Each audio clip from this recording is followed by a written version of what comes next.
Radio Veritas ప్రేక్షకులకు మరియు వీక్షకులకు స్వాగతం, సుస్వాగతం. పెరటి మొక్క వైద్యానికి పనికిరాదు అనే సామెత మనం చాలాసార్లు వినే ఉంటాము. ఇటువంటి సామెతలు ఇంకా చాలా ఉన్నవి. మనకు ఇంట్లో వాళ్ళకు వైద్యం చేయడానికి పనికిరాడు అన్నటువంటి సామెతలు మనకు ఈ విధమైనటువంటి సామెతలు చాలా ఉన్నవి.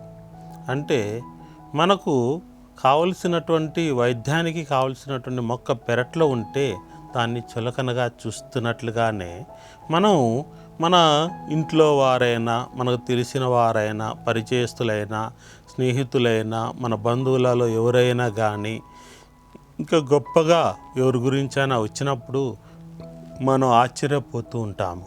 వారి ఎడల ఒక్కోసారి బిక్కమ్మకం వేసుకొని చూస్తూ ఉంటాము, ఒక్కోసారి కళ్ళు తేలేసి చూస్తూ ఉంటాము. ఏంటి మన వాళ్ళలో ఇంతుందా, మన వాళ్ళలో అంతుందా అని చెప్పేసి ఒక చులకన భావము, ఒక హేయమైనటువంటి భావము మనకు కనబడుతూ ఉంటుంది. కొన్ని పల్లెటూర్లలో ఎవరైనా కానీ బాగా ఎదుగుతున్నారంటే, ఇంకా ఎవరైనా కానీ మంచిగా వాళ్ళు అభివృద్ధిలోకి వస్తున్నారంటే కొద్దిగా అసూయ, కొద్దిగా ఈర్ష్య, కొద్దిగా ద్వేషము, ఇంకా చులకన భావము ఇవన్నీ మనకు కొట్టొచ్చినట్టుగా కనబడుతున్నవి. పల్లెటూరులో ఇటువంటివి స్వభావాలు అనేవి చాలా మనకు కనబడుతూ ఉంటవి. ఇటువంటి స్వభావాలు పల్లెటూర్లలో మనకు తారసపడుతూనే ఉంటవి. కనుక ప్రియ స్నేహితులారా, మన ఊరోడొచ్చి మనకే నీతులు చెప్తే మనకి ఎట్టుంటుంది?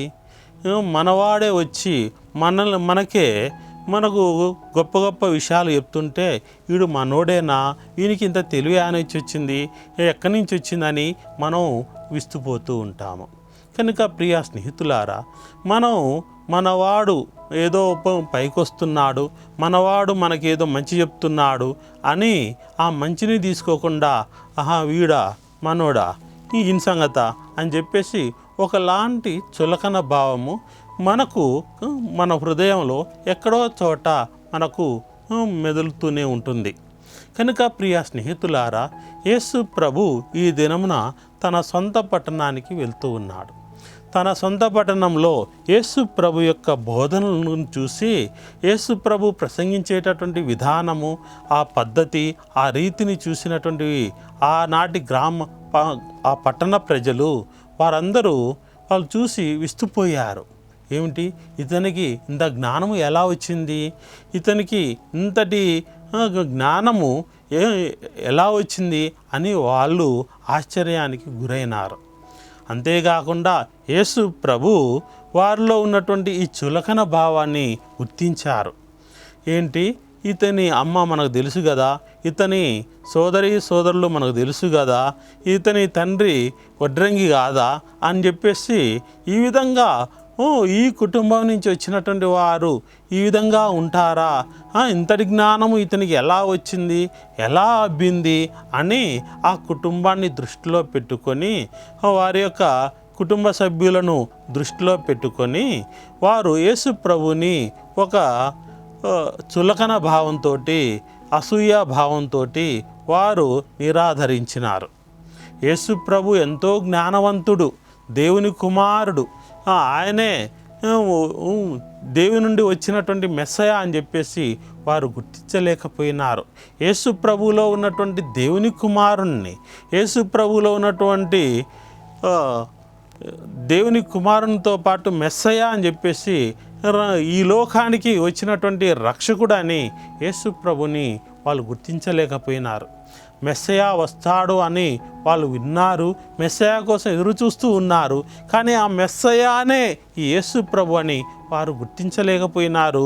మన గ్రామాన్నే, మన పట్టణాన్నే పుట్టినాడు, మన మధ్యనే వారి తల్లిదండ్రులు ఉన్నారు, మన మధ్యలోనే అతను పెరిగినాడు కదా అని చెప్పేసి ఒక చులకన భావము వారికి ఏర్పడినది. బహుశా చిన్నప్పుడు యేసు ప్రభు అందరి పిల్లల మాదిరిగా యేసు ప్రభు కూడా తొండరి పనులు చేసి ఉండవచ్చు, యేసు ప్రభు కూడా అల్లరి చేసి ఉండొచ్చు. ఆనాటి అల్లరి పనులు చేసినటువంటి, చిలిపి పనులు చేసినటువంటి, తుండరి పనులు చేసినటువంటి ఈ యేసయ్య ఈనాడు ఇంత జ్ఞానము కలిగి, ఇంత పరిజ్ఞానము కలిగి ఈయన మాకు నేర్పించడానికి వచ్చాడా, ఈయన అద్భుతంగా బోధిస్తున్నాడే, ఇతను ఎంతో జ్ఞానంతో బోధిస్తున్నాడే, ఇతనికి ఎలా వచ్చిందని చెప్పేసి యేసు ప్రభుని ఆదరించడం పోయి వాళ్ళు నిరాదరించినారు. ప్రియ స్నేహితులారా, ఇప్పటికీ యూదులు యేసు ప్రభు ఎడల ఇటువంటి చులకన భావంతోనే ఉన్నారు.